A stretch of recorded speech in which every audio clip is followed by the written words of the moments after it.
Assalamualaikum warahmatullahi wabarakatuh. Anak-anak soleh dan solihat, temannya Haifa, Gaza, ya Fa'atkan, yang insya Allah disayang dan dilindungi Allah senantiasa, amin. Saat ini teman-teman kalian sedang tidak bersama dengan Gorsmuti, dengan Bu Sita, dengan Bu Desita untuk menemani kalian. Tapi insya Allah kita tetap berada di channel Sirah untuk Anak, ya. Mudah-mudahan semuanya siap untuk menyimak ya. Perjuangan Rasulullah masih terus berlanjut walaupun kondisi semakin berat, terutama setelah paman beliau Abu Thalib telah tiada, telah wafat. Ya, kita sudah menceritakan tentang tahun kesedihan yang dialami Rasulullah Shallallahu Alaihi Wasallam, kehilangan dua orang tercinta yang sangat mensupport, mendukung dan menjaga beliau. Paman beliau Abu Thalib, ayahnya Ali bin Abi Thalib, Ja'far bin Abi Thalib, dan juga istri beliau, ibunya Fatimah, ibu Khadijah binti Khuwailid radhiyallahu anha. Nah, setelah paman Nabi terutama setelah paman Nabi wafat, Abu Thalib, orang-orang Quraisy makin berani untuk mengganggu Rasul, merasa sudah tidak ada yang melindungi lagi gitu ya. Mereka terus berusaha menyakiti Rasulullah. Nah, tetapi Rasulullah walaupun sangat sulit jadinya keluar rumah, karena begitu keluar rumah langsung mendapatkan gangguan-gangguan ya. Dilempari kotoran, dihina-hina seperti itu.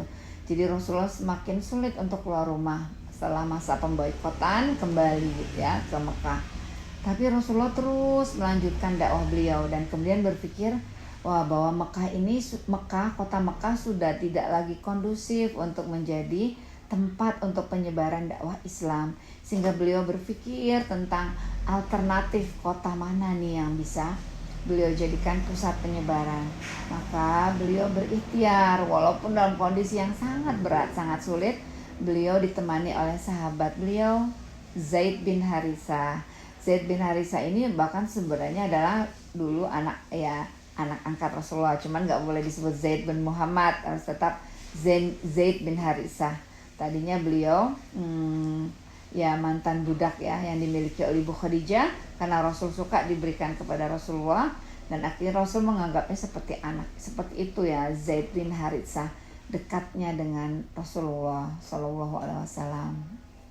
Nah, beliau mencoba bersama Zaid nih berjalan kaki. Jadi menemani Rasulullah, Zaid berjalan kaki menuju kota Thaif. Ya, tempatnya Bani Saqif. Itu jaraknya lebih kurang 120 km dari kota Mekah. Tapi karena berjalan kaki, jadi ditempuh dalam 3 hari 3 malam. Jauh, capek dan melelahkan, tapi demi perjuangan Rasul selalu mencari tempat mana yang bisa menjadi pusat penyebaran dakwah Islam ini, karena tugas beliau amanah dari Allah Subhanahu wa taala. Beliau harus menyebarkan ajaran Islam ini, nantinya memang tersebar ke seluruh pelosok dunia. Masya Allah perjuangan Rasulullah. Ketika di kota Mekah benar-benar sulit buat beliau untuk bergerak, untuk berdakwah, maka beliau mencoba ke kota Thaif, 120 km lebih kurang dari kota Mekah. Tapi karena beliau berjalan kaki, ya luar biasa perjuangan Rasul ya, bersama Zaid bin Harithah. Sampailah setelah 3 hari. Ketika sampai di kota Thaif, ya tempatnya Bani Saqif, beliau berusaha menemui para pemuka gitu ya, para pemimpinnya. Tapi ternyata sama sekali Rasul tidak mendapat sambutan yang baik, tidak dipedulikan. Bahkan lebih dari itu, Rasul dihina, Rasul disakiti.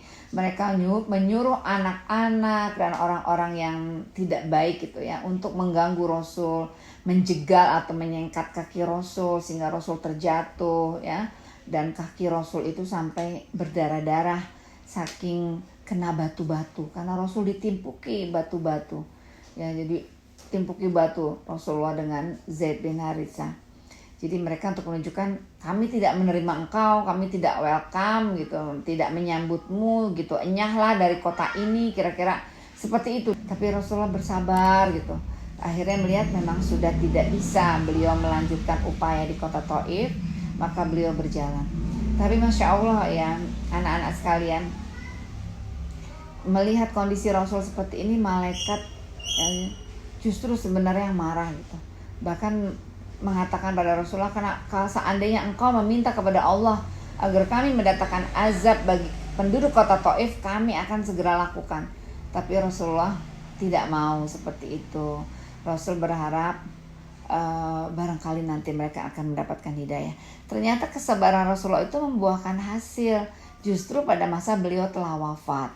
Di masa beliau telah wafat, di masa pemerintahan Abu Bakar As-Siddiq, ketika banyak kota-kota lain, orang-orang lain, penduduk lain tidak mau membayar zakat, membangkang, justru penduduk kota Taif, jadi generasi cucu dari orang yang didatangi Rasul, itu malah tetap membayar zakat, tetap menjadi muslim yang baik. Masya Allah, kesabaran beliau untuk tidak mengazab, menghancur leburkan kota Taif itu ternyata berbuah ya pada waktu yang cukup lama dari kejadian itu. Jadi Masya Allah, anak-anak sekalian, sekarang Rasul dalam keadaan terluka, berjalan seperti itu. Nah, Rasul tentunya ingin beristirahat, tapi mencari di mana tempat istirahat karena Rasul terus ditimpuki batu. Akhir sampailah di sebuah kebun, kebun anggur. Jadi Rasul ingin berteduh gitu, ingin beristirahat. Nah, ternyata kebun anggur itu milik Utbah bin Syaibah.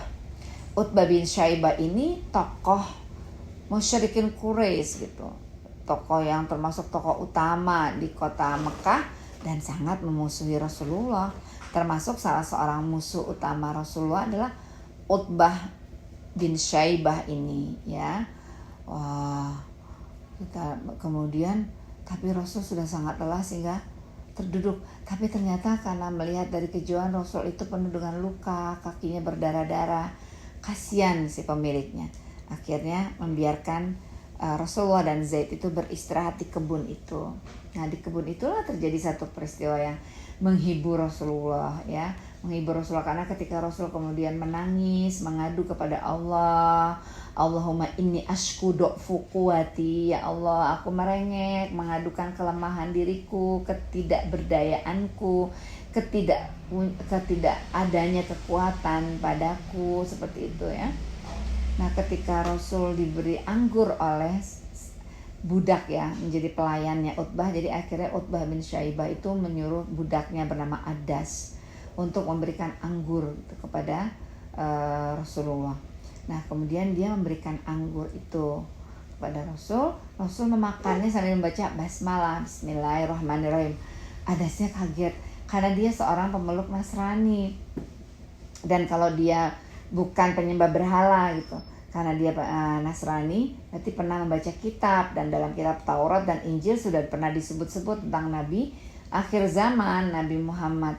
Maka beliau ya, Adas ini minta diterangkan gitu oleh Rasulullah tentang ajaran agama Islam ini. Rasul menjelaskan apa itu ajaran Islam, bahwa kita harus menyembah Allah, mengakui tidak ada Tuhan selain Allah, dan bahwa Muhammad adalah utusan Allah, bahwa ajaran Islam mengajarkan semua kebaikan.